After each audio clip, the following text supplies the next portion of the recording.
Everyone, good morning. तो आज हम लोग जैसे कि सेमेस्टर सेकंड का मैं सिलेबस लेक्चर वीडियो डाल दी थी और अब मैं जाके चैप्टर को वीडियो में पढ़ा रही हूँ। तो चैप्टर में हमारा चैप्टर नंबर 1 है structures of Indian economy. Structure of Indian economy में हमें भारतीय अर्थव्यवस्था की रचना, जिसको हिंदी में बोलते हैं भारतीय अर्थव्यवस्था की रचना। तो आज हम लोग भारतीय अर्थव्यवस्था की रचना के बारे में पढ़ेंगे। तो देखिए कि भारतीय अर्थव्यवस्था की रचना से किस टाइप्स के क्वेश्चंस बन सकते हैं एग्जाम में। टोटल 3 टाइप्स का क्वेश्चन बन सकता है। पहला नंबर क्या है, ये वेरी वेरी इंपॉर्टेंट है, ये इससे सवाल हमारा एग्ज़ाम में आएगा ही। तो हमारा जो पहला क्वेश्चन है, देखिए पहला क्वेश्चन क्या है कि भारतीय अर्थव्यवस्था के मूल सिद्धांत की व्याख्या करें। पहला नंबर ये है। इसी से और भी सवाल बन सकते हैं, भारतीय अर्थव्यवस्था की मूल्य लक्षण क्या है, इसकी व्याख्या करें। सेकेंड क्वेश्चन नंबर 2 भी हमारा इस टाइप से बन सकता है। एंड थर्ड, एक ही मतलब टॉपिक से कितने टाइप्स के क्वेश्चंस घुमा फिरा के बन सकते हैं, ये मैं आपको दिखा रही हूँ। इससे फिर है भारतीय अर्थव्यवस्था की प्राकृतिक विशेषताएं लक्षण की व्याख्या करें। तो टोटल 3 क्वेश्चन हमारी भारतीय अर्थव्यवस्था की रचना से बन सकते हैं। वेरी वेरी इंपॉर्टेंट क्वेश्चन है। ये क्वेश्चन तो आपको करके ही जाना है, आ भी सकता है एग्जाम में। अब यहाँ पे देखिए इंट्रोडक्शंस में हमारे क्या है, भारत एक अर्धविकसित अथवा आर्थिक दृष्टि से पिछड़ा हुआ देश है। हमारा जो भारत देश है वो एक अर्धविकसित अथवा आर्थिक दृष्टि से पिछड़ा हुआ देश है। लेकिन भारतीय अर्थव्यवस्था के पिछड़ेपन की सबसे प्रमुख विशेषता यह है कि आर्थिक साधनों की प्रचुरता रहते हुए भी अर्थव्यवस्था पिछड़ी हुई है। भारत की भूमि विस्तृत एवं उपजाऊ है, मानवीय साधनों की कमी नहीं है, मानवीय साधनों की कमी नहीं है।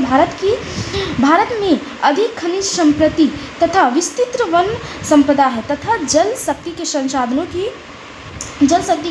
की प्रचुरता है। लेकिन फिर भी प्रचुरता रहते हुए भारत आर्थिक दृष्टि से पिछड़ा हुआ राष्ट्र, यानी कि सब कुछ होते हुए भी कभी कभी कोई देश क्या होता है कि पिछड़ा हो जाता है। कुछ ऐसे रीजन्स होते हैं जिसकी वजह से पिछड़ा हो जाता है। तो वैसे उसी प्रकार से वही हाल है हमारे इंडिया का। अब हमारी देखिए क्या है दूसरे शब्दों में भारत के आर्थिक विकास की विशाल संभावना कि यह एक अर्धविकसित देश है। लेकिन भारत किस प्रकार का अर्धविकसित देश है, इसे समझने के लिए निम्नलिखित विशेषताओं को बताया जाता है। भारत किस प्रकार से अर्थविकसित देश है, यानी अर्थविकसित देश है, ये समझने के लिए हमें निम्नलिखित विशेषताओं को जानना पड़ेगा। तो देखिए यहाँ पे मैं डायग्राम बनाई हूँ किस टाइप से।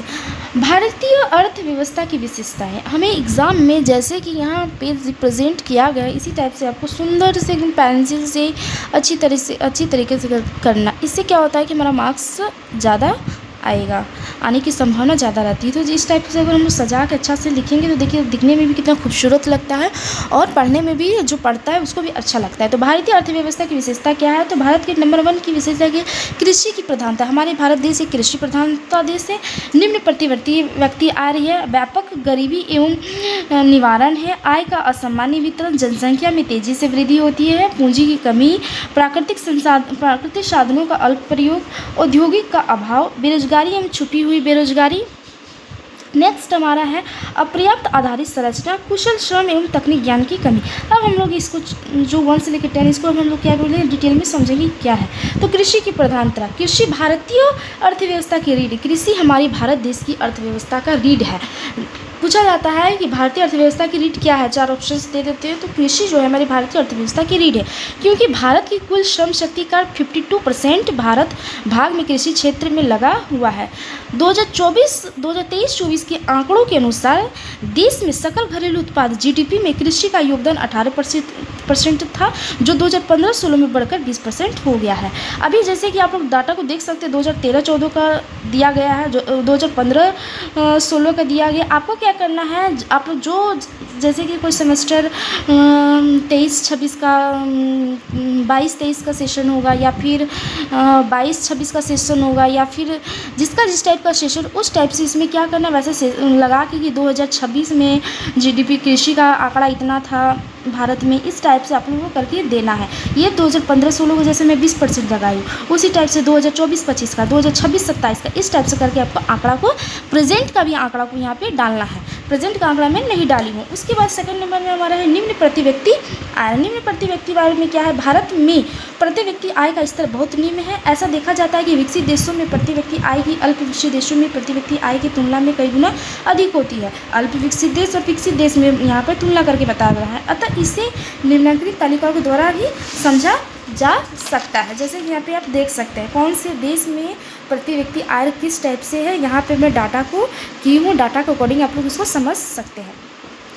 विश्व उसके बाद है वर्ल्ड डेवलपमेंट रिपोर्ट के अकॉर्डिंग, विश्व विकास रिपोर्ट 2016 के अकॉर्डिंग ये है, ये 2016 के अकॉर्डिंग ये डाटा है। अभी आप लोग का प्रेजेंट का डाटा आपको डालना है इस टाइप का।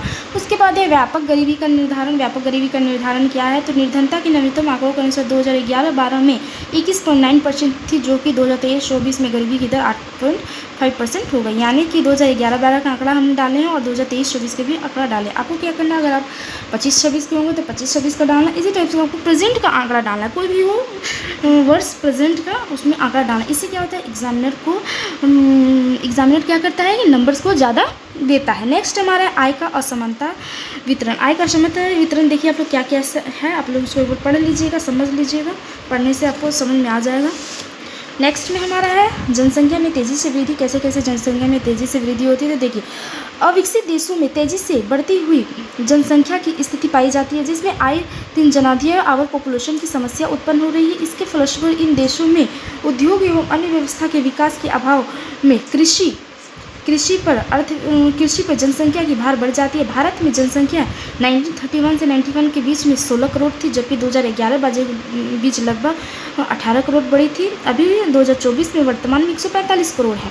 यानी कि कैसे कैसे ये धीरे धीरे ये बढ़ते जा रहा है। नेक्स्ट हमारा है 1 मार्च 2011 को भारत की जनसंख्या 121.02 करोड़ के आंकड़े थे, जो विश्व की कुल जनसंख्या का लगभग 17.5% है। वेरी वेरी इंपॉर्टेंट, विश्व की जनसंख्या का कुल भारत का जनसंख्या 17.5 था। अतः बढ़ती हुई संख्या ही भारत में आर्थिक विकास की बहुत बड़ी बाधक है। अब हमारा यहाँ पे पूंजी की कमी देख सकते हैं, आप लोग पढ़ लीजिए एक बार। नेक्स्ट हमारा प्राकृतिक संसाधनों का अल्प उपयोग। उसके बाद यहाँ पे आप लोग देखिए औद्योगिक का अभाव। औद्योगिक का अभाव में क्या है कि अर्थ विकसित देशों में औद्योगिक का अभाव पाया जाता है। ऐसे देशों में जनसंख्या का एक बड़ा भाग की आजीविका के लिए उद्योग में लगा रहता है तथा देश की राष्ट्रीय आय में एक छोटा अंश की उपयोगिता का प्राप्त होता है। अब बेरोजगारी में छिपी हुई बेरोजगारी बहुत प्रकार की होती है, तो जब मैं आपको नेक्स्ट बताऊंगी बहुत से वीडियो बताऊंगी कि बेरोजगारी कितने टाइप्स की होती है, बेरोजगारी के अंदर कौन कौन सी बेरोजगारी आती है, ये सब मैं नेक्स्ट वीडियो में आप लोगों को बताऊंगी। अभी आप लोग इस पर फोकस कीजिए। उसके बाद बेरोजगारी में छिपी हुई बेरोजगारी। बेरोजगारी में छिपी हुई बेरोजगारी में भारत में श्रम शक्ति बेरोजगारी की अवस्था में कृषि के क्षेत्र में बेरोजगारी एवं छिपी हुई बेरोजगारी एक बहुत बड़ी गंभीर समस्या है। गरीबी और बेरोजगारी छिपी हुई बहुत गंभीर। अतः भारत की बढ़ती हुई जनसंख्या एवं उपयोगी तथा व्यवसायों के कम विकास के कारण बेरोजगारी एवं छिपी बेरोजगारी की समस्या विद्यमान बढ़ती जा रही है। अब है अपर्याप्त आधारित संरचना।